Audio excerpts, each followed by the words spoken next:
Welcome to the Devils Podcast. I'm HeYamin. I'm Andromeda. And today we're talking about Sacrifice. And not like in the same context. I sound a little bit too excited about it. Gather around for the sacrifice. Yeah, it's like what they used to do back in the old, like a long time ago, where they'd have the town gather around to watch the person get killed. It's like people have this morbid curiosity with that kind of stuff. But yeah. And we're not talking about it in the context necessarily of physical sacrifice. Even though there is in a lot of traditions there's animal sacrifice, and even in old Jewish and Abrahamic belief, you would sacrifice animals. Doves. Doves were a big one. Yeah, there's a lot of. I mean, and if you look at how in India, you don't cows are sacred. And animals are sacred. But what I thought for the topic for today, what I had originally kind of conceived was the idea of like when you're doing like sacrifice for yourself, like self-sacrifice, where it's like many times I've had Lucifer and Lilith and beings that I work with, especially draconian beings, ask me to give something up and release something, because that's what we're doing when we're sacrificing. We're releasing so that more things can come in. And when we're, and it's an energy, you're releasing an energy that you're holding on to. And that's with like self-sacrifice of giving up a habit or giving up something you're addicted to, or something that you are stuck with, that you can't seem to. And sometimes it's even something that people perceive as a good thing, and it really isn't. But when I've done it for myself, it's been through the context of like, okay, I have to give this thing up so that I can either receive more, receive better, change myself in such a way that I can be open to reception. And that's a big part of my practice with draconian work, especially like the idea of, we have to give up all this stuff that, could be seen as positive, but is a, in a lot of cases, a negative feedback loop for a lot of people. And it could be ways of thinking. It could be addictions like smoking, or, something of that nature, drinking, or, and it can be shown to you in a way where it's like, if you don't sacrifice this thing, you're, it's going to destroy you. It's going to take over your life, and ways of thinking. I know in the manosphere, there's a lot of people who give up pornography so that they can have a better life. And that is sacrificing something. That's the same thing. So, yeah. I mean, I've sacrificed things, and I thought that I would have to sacrifice them in a certain way. And it's interesting because when it comes down to it, it's been not like in unexpected ways. Like, I'm not comfortable talking about what I sacrificed or who I was, working with. But I did sacrifice some things, and the outcome was completely different from what I thought, and changed the entire trajectory of my life. Like now, I can see why that happened. And I can see that, something is coming from it. Obviously, it is a slow process. It was always going to be a slow process, but it's very interesting the outcome of, making that promise that I would sacrifice that thing, and seeing how that happened when I thought it was going to be completely different. Yeah. Yeah, and that is, it's honestly a touchy subject for a lot of people, because when a lot of people think of like like, oh, why should I have to change to gain something? And that's how a lot of people do think, and I've seen it so many times where it's like, oh, I'm not going to give up this thing, or oh, I can't give up this thing, Mm-hmm. like when I quit smoking, I tried to quit smoking my entire life of smoking, you know and when I finally was able to give it up, it's like, okay, like, It wasn't the way you thought it would no, it be. wasn't the way I thought it would be. And It's I had, made sure that it was, that I was going to at some point. I tried multiple times, but many times, and I would quit for months or whatever. And, but when I actually like was like ready to release that so something new could come in, it wasn't easy at first, but it's one of those things where it's like, and I've given up, thought processes, holding on to, people or things or, like perceptions, and that's part of like the whole thing is we're shifting so that we can truly understand, you know, yeah, the relationship between us being here in the moment with this thing, the loss of it, and dealing with that, and then it's not the loss, but like the giving away and releasing, so that you can obtain or gain yeah. higher knowledge, higher I always think of those receptivity. as tower moments because you may have been prepared in a way for that sacrifice, but then often the way it happens and the outcome is so much different than you believed. Mm-hmm. You thought it was going to be a certain way, and then you're like, oh, okay. Because like I know for me personally, what I was asked to sacrifice,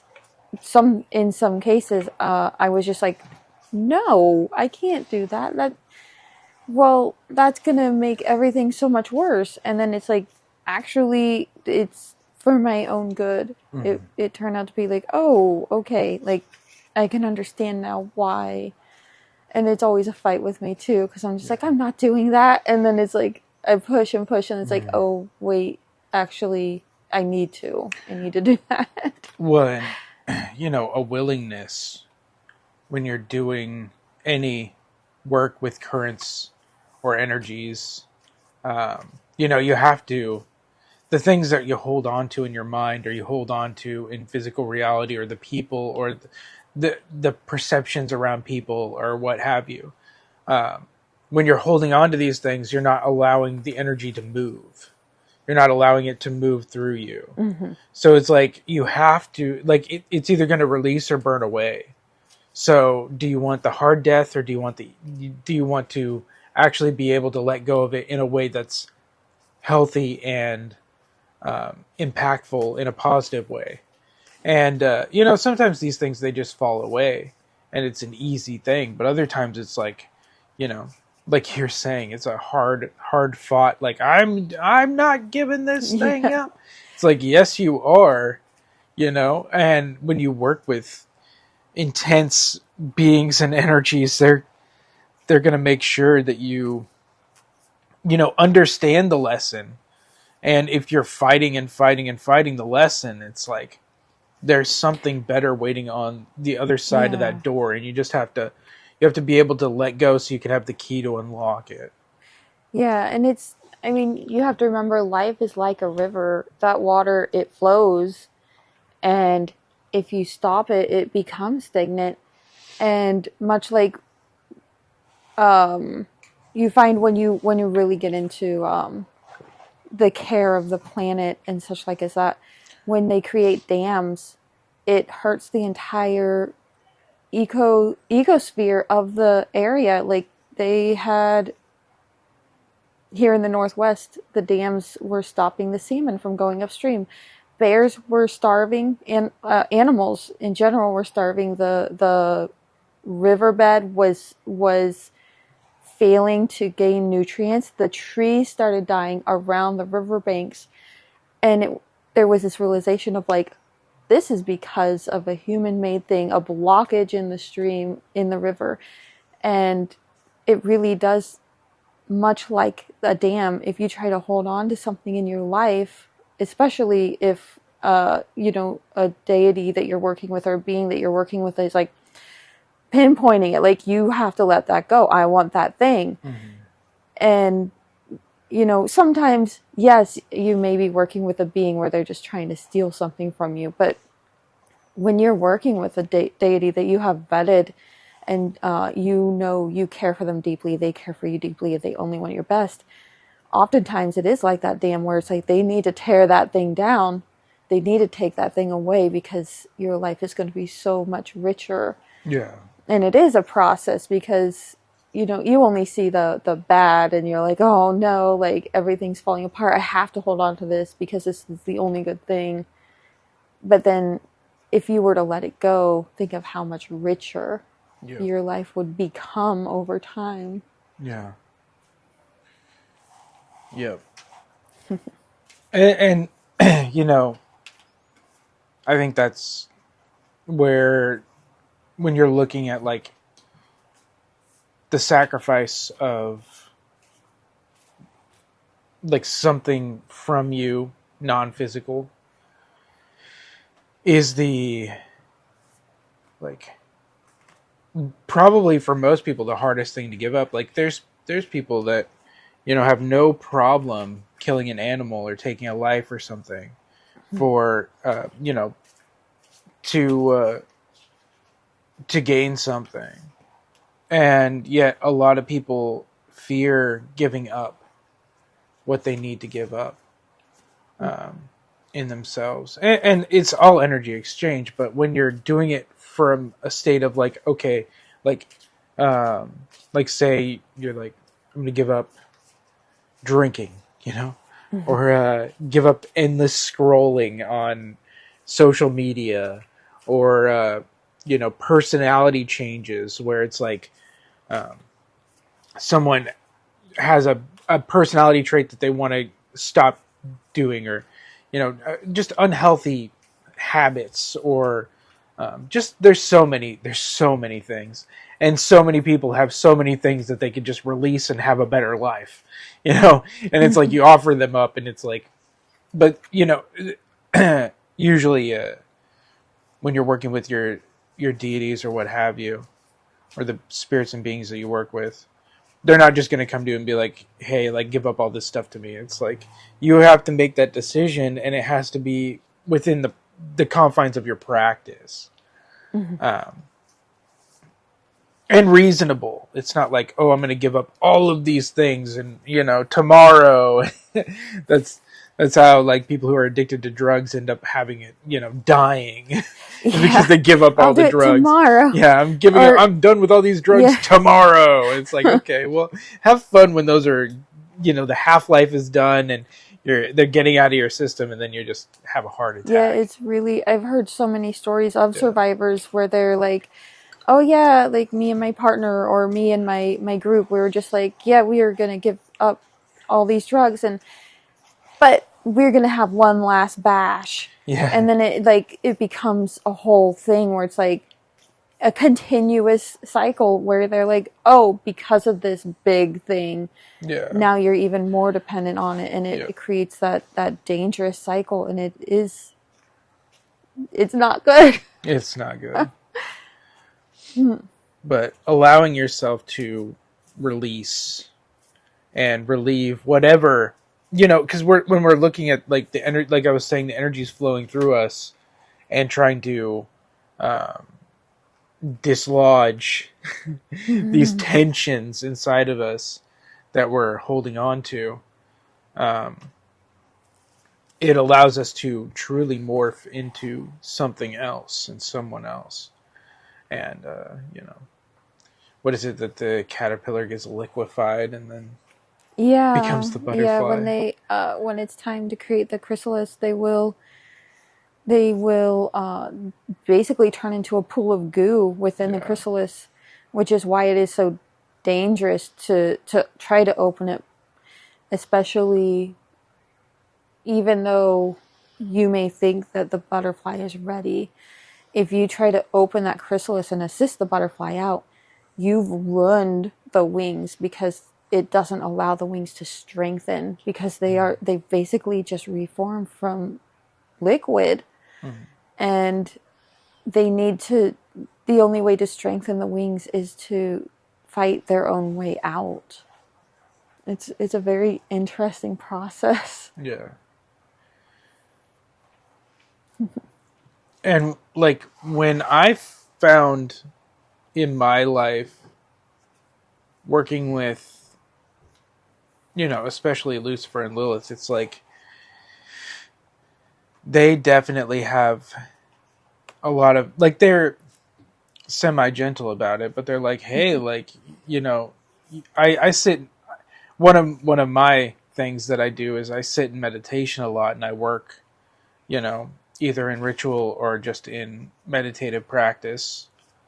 And they'll show me things. They'll be like, oh, this thing. And it's like, oh yeah, I gotta work on that. And it took a lot of letting things go on my own to even get to the point where I could do that.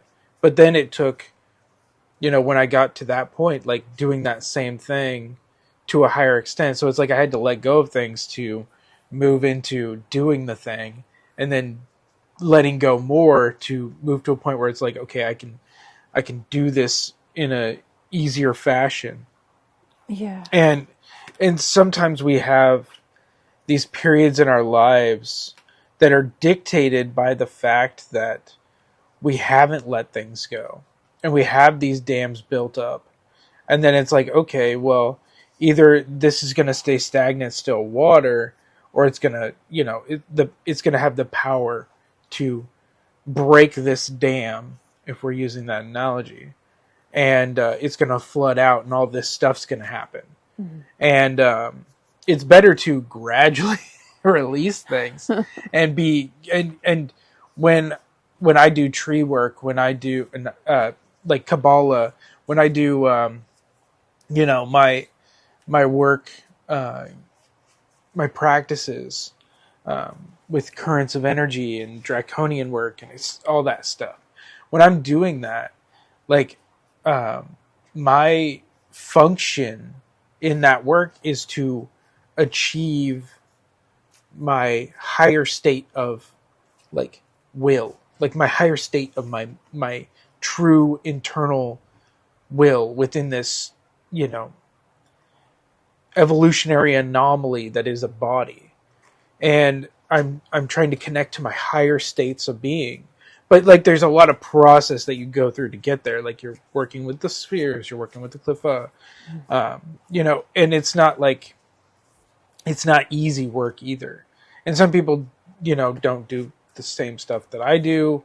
Other people might go fully left-hand path with it. But it's like, the point of it is to, work through the ability to be receptive in the best interest that is there for you. And, the act of like light, because you can literally give, like they say, burnt offerings, which are, incense.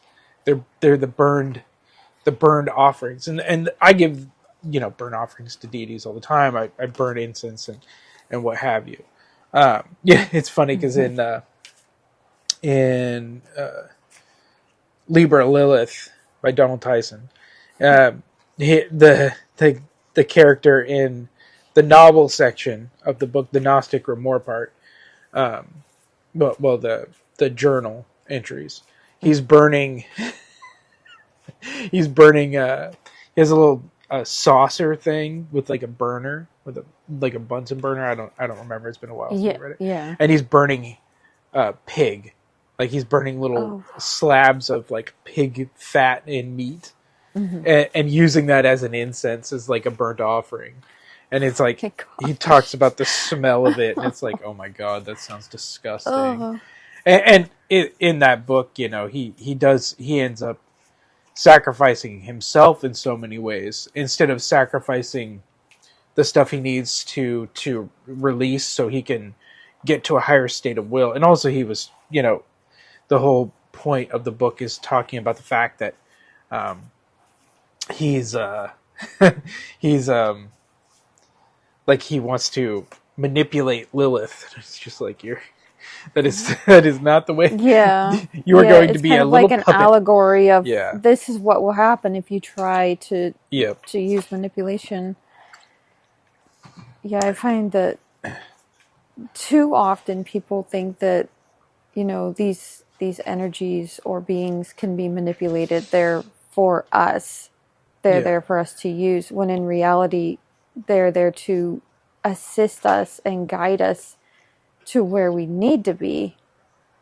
So it's strange to me. It's like that trying to control something that is uncontrollable. Well, yeah, and they're beings, yet they're also energies. Mm-hmm. And that's why so many people talk about the masks or Parsifim, mm-hmm. the different aspects of deity. And it's like we're all connected. But the thing is like these beings that are that are connected to these over energies. They're in my opinion, they're trying to raise and enlighten us in such a way so quickly, and it may not seem quick to us, but it really is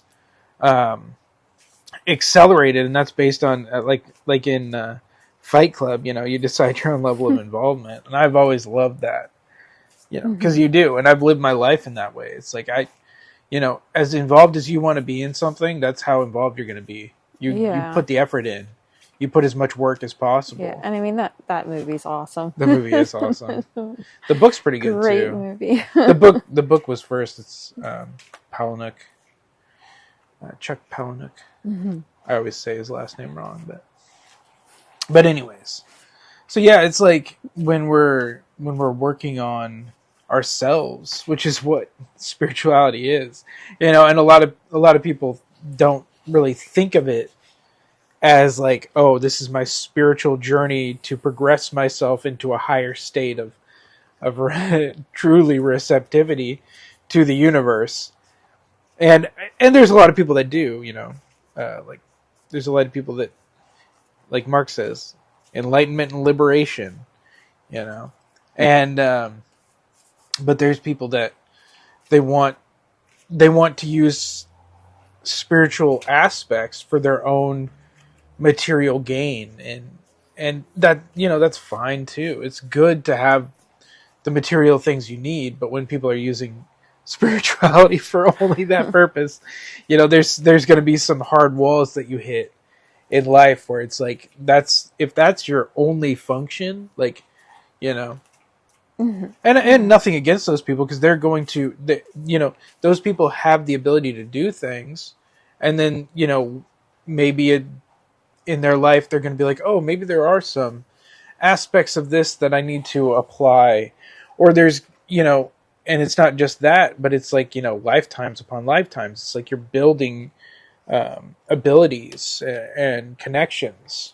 So it's about coming back, when you reinstate yourself as a physical form, you take what you've learned and apply that into your new life, even though it's not it's not the same thing, but it's we're trying to as beings grow into greater beings. Yeah, I mean, that's the whole purpose, whether you know it or not. As a person, the purpose is to become higher states of, yeah, well, it's the same idea of all of the universe and beyond breaking off from source. Every living being, like in animism, everything, we're all connected to source, and we're working our way back along the paths. Like we're far flung. There's many beliefs that Earth is kind of like the furthest flung.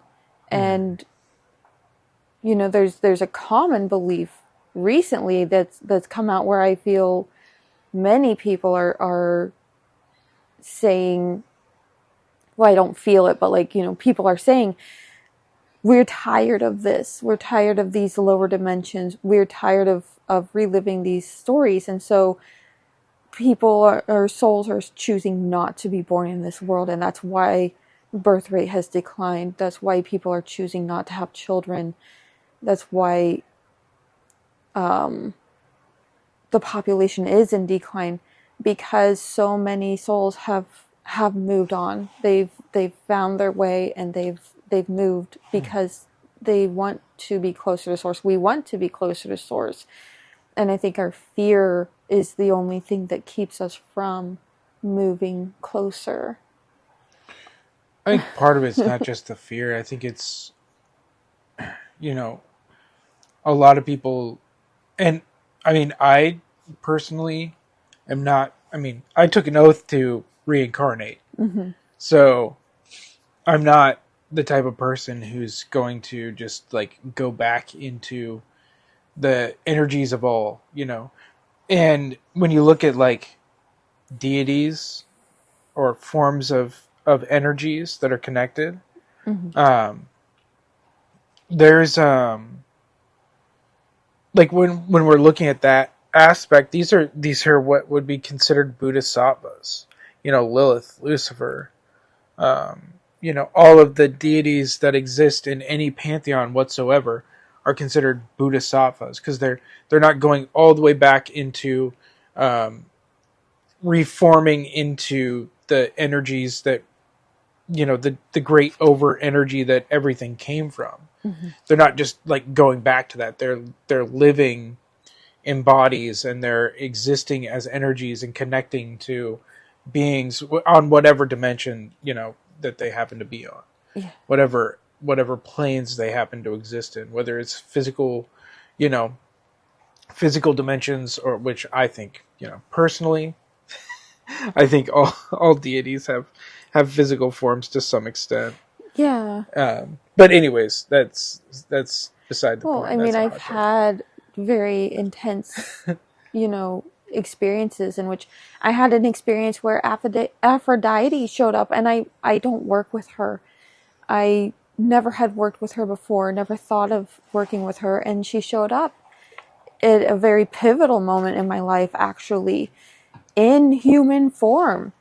And that was the only time I worked with her. Actually, there's still that connection where I feel that she is available should I need to work with her. But for that moment, she was there, and it was a very physical human form, which I think is so interesting.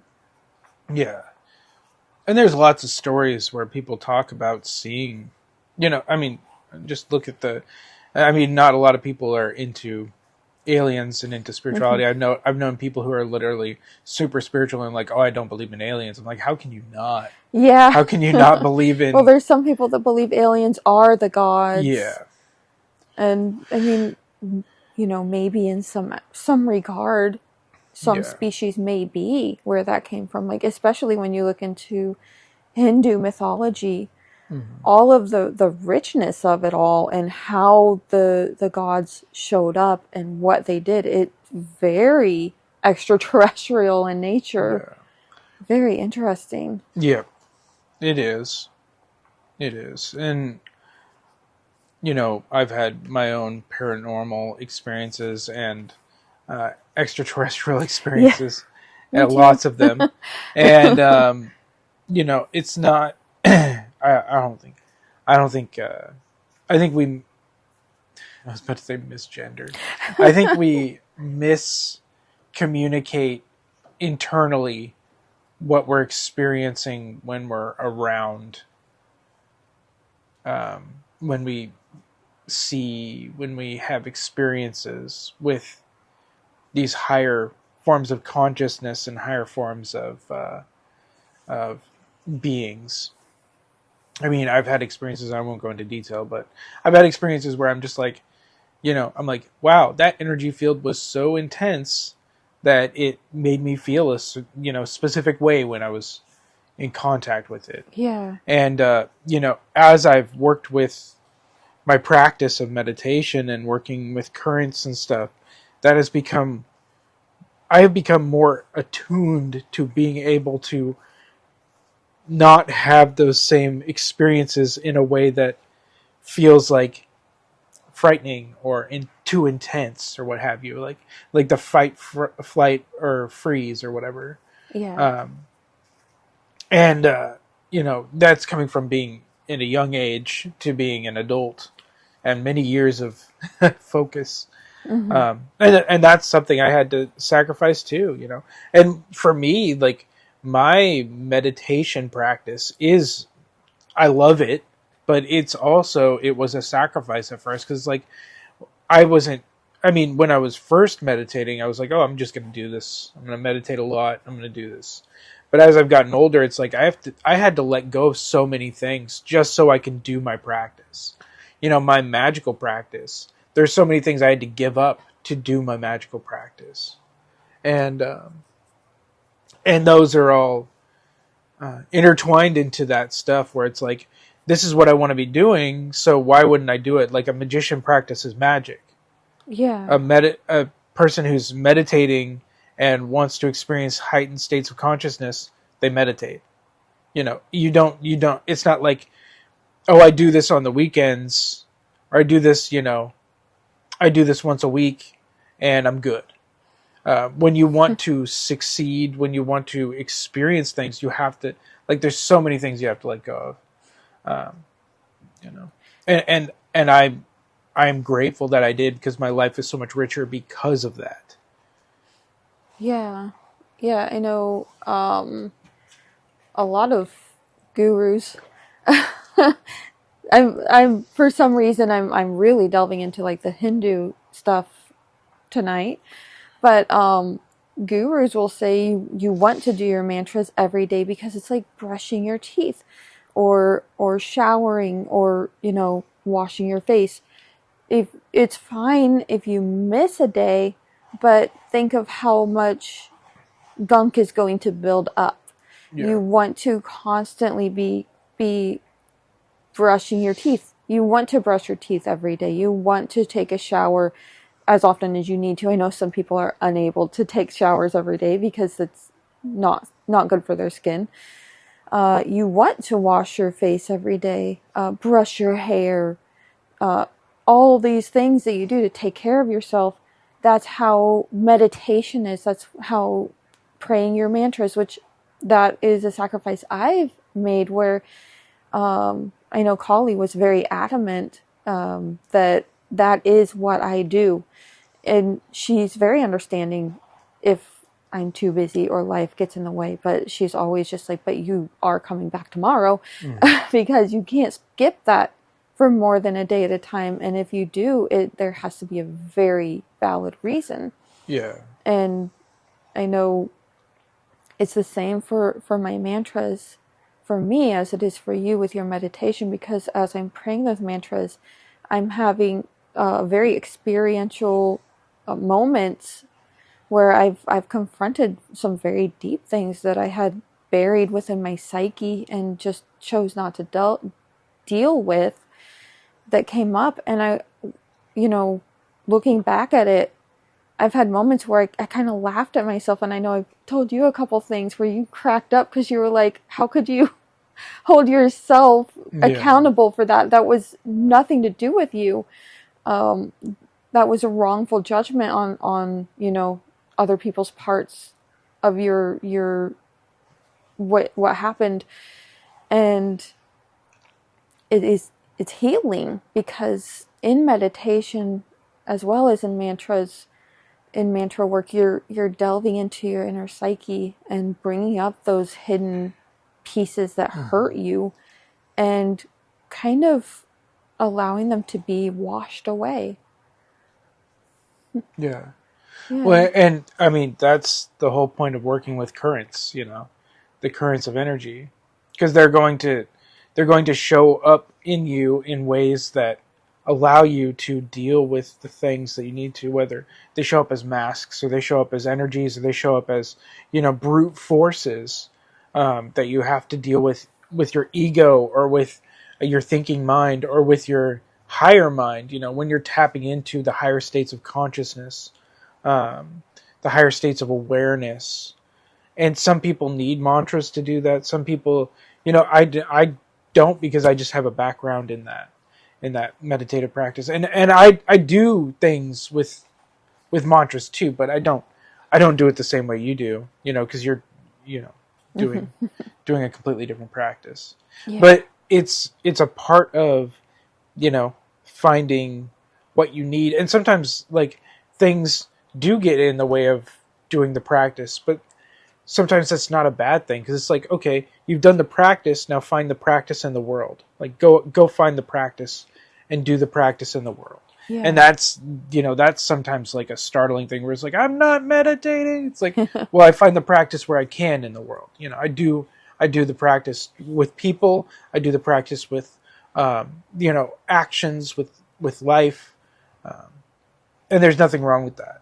Yeah. And I think it's just jarring because like I want to be sitting eyes closed, and, experiencing the experience. I want to be the experiencer experiencing the experience, of course. I can't remember if it was Buddha or a different person, but they said something about like if you can spend time in 5 minutes of meditation every day or something like that, do so.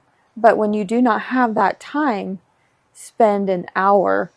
And it's like the whole, as you're doing things, you do it in a meditative process. Well, whether we know it or not, we're meditating at all times anyways. Everything in your mind is manifesting because of the fact that you are going into higher and lower levels of consciousness within yourself. Mm-hmm. So like as things boil up and the ego takes form, and the entities that you're working with or don't know you're working with, take shape in your psychological, psychic energy, and you experience things physically in the world, psychically, or through what people would deem imagination, or on a spiritual level where you're feeling energies and you're connecting with higher levels of entity or energetic consciousness, or your own consciousness elevated. It's funny because when you look at Golden Dawn stuff, like their application of ritual practice is a daily practice, and you're doing that because you're allowing yourself to, to have there's a reason why it's a hermetic, hermetic group, and it's the same thing as like you're doing you're doing banishings and invocations every day. You're doing all this stuff. You're connecting with these energies, and you're doing it on your own. You're doing it in a group, whatever, but you're doing it daily, and you're doing it for the practice.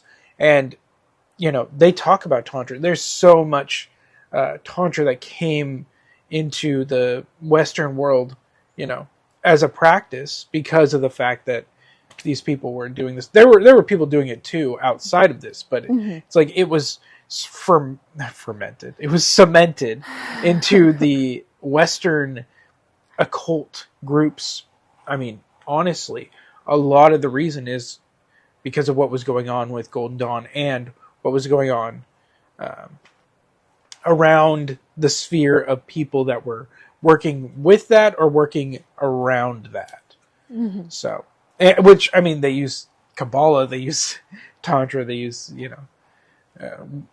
witchcraft. They used a lot of stuff. What kind of was fermenting too? Because when you think about it, fermentation is just the process of allowing something to mature. You've got, it's not just alcohol. It's you've got kimchi and kombucha and stuff like that, where it's actually very healthy for your gut. So it's like you can see the practice change drastically over the period of 50, 60.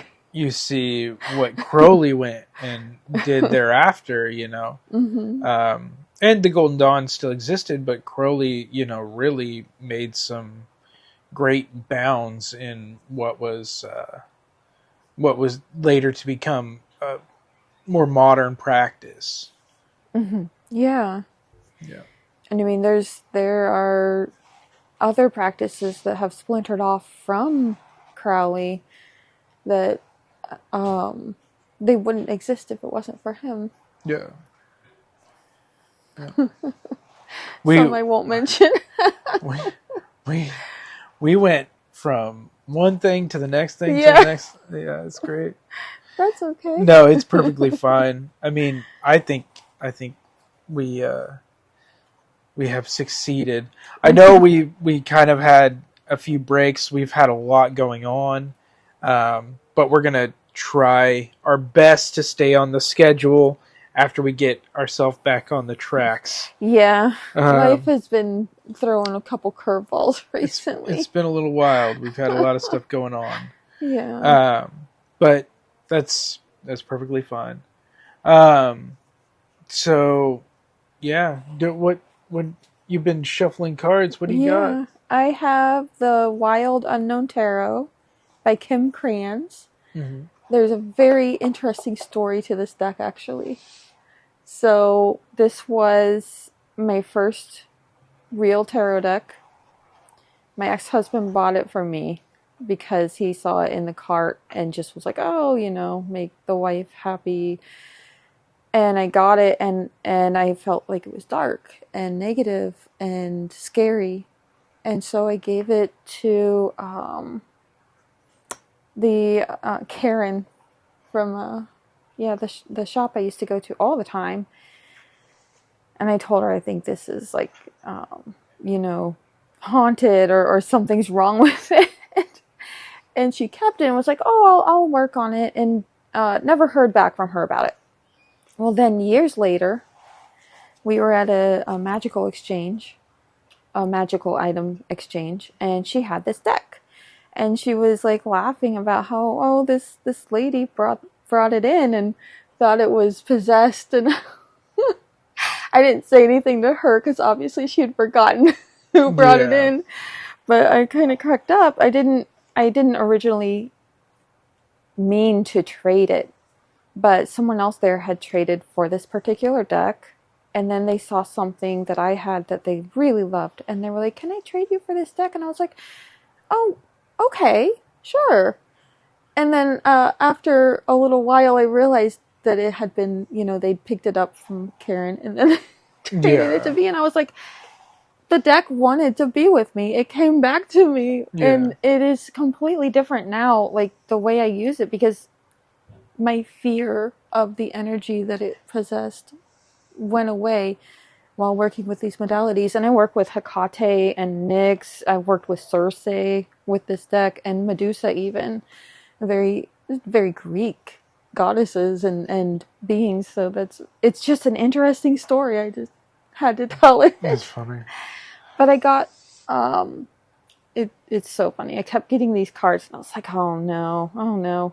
But I finally was like, okay, I'll let the cards come out and create the reading. And it actually is a very beautiful reading. I got the Three of Swords. And in this deck, it's three very beautiful swords, all bound in this red thread that is kind of turning into, it's dripping at the base. But it's bound in this red cord.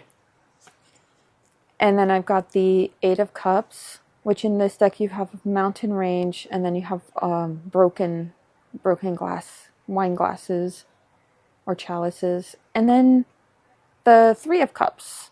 In this deck, it's three birds on a branch, and you have these beautiful colors ranging from deep red at the base, going up to pale yellow at the top, and there's a sun, and it very much looks like a sunset. And then they have the three cups below them. And it is just so... It is a very heartfelt reading, actually, because you're looking at this heartbreak, and it feels like the moment of sacrifice, just painful, a heartbreaking moment. and in reality, you're piercing your heart with this thing. In some decks, it can be equated to you've pierced your own heart. And the Eight of Cups is that walking away. Just no more of this. No more of hurting myself with this. I'm releasing this and I'm moving away. And then with the Three of Cups, that's the community and the connection with others, the group, the true heart-to-heart connection with others. And it's a really beautiful reading because it shows what can happen when you do release that pain you're holding on to, or that thing that you think you just can't possibly let go of. Because what is it actually holding you back from? Maybe you've been hurt or attacked by people in your past, and it's stopping you from connecting to new situations, new people, and allowing yourself to expand. And when you truly walk away from that with no intention of returning, you find new connections and a new way of living. It's a really, really deep, heartfelt, and very beautiful reading, I feel. Yeah, that's really good. Yeah. And then I've got the star at the bottom of the deck. I love that. Just the healing and the movement. Yeah. Well, thank you very much. If you liked this episode, you can like it. We're here on YouTube. We're on Spotify, Apple Podcast, and Amazon Podcast. I still don't know what. I think it's Amazon Music. No, it's not Amazon Music. No. No. Oh, no, yeah. You're right. I'm tired. Yeah. I was thinking YouTube Music. So wherever, if you're watching from there, you know where it is. Mm-hmm. But if you're here on YouTube, you can subscribe. You can leave a comment if you have any interest in doing that. If there's anything you want to say, or we try to read all the comments. Well, we do read all the comments, and ask questions. Be curious. Always be curious. Yeah. Yeah. And we have all our links down below or on YouTube. They're in our bio. Yeah. And wow, I think I covered everything really easily. Yeah. But yeah, we're gonna like I said, we're gonna try to get back on track with doing these every Monday and Friday, releasing them at 2 Pacific time, around 2 Pacific time, and we're gonna do our best, and you bear with us. I'll try to post. I mean, it'll only go to YouTube, but I'll try to post on YouTube if we're gonna miss a week or something. But we should be back on track because things are kind of easing up and things are not going as wild. So yeah, but yeah. Anyways, knock on wood. yeah. But anyways, I hope you enjoyed this episode, and we are very grateful for everybody who listens and enjoys these. So thank you very much. And in closing, the darkness in me sees and honors the darkness in you. This has been the Devils Podcast.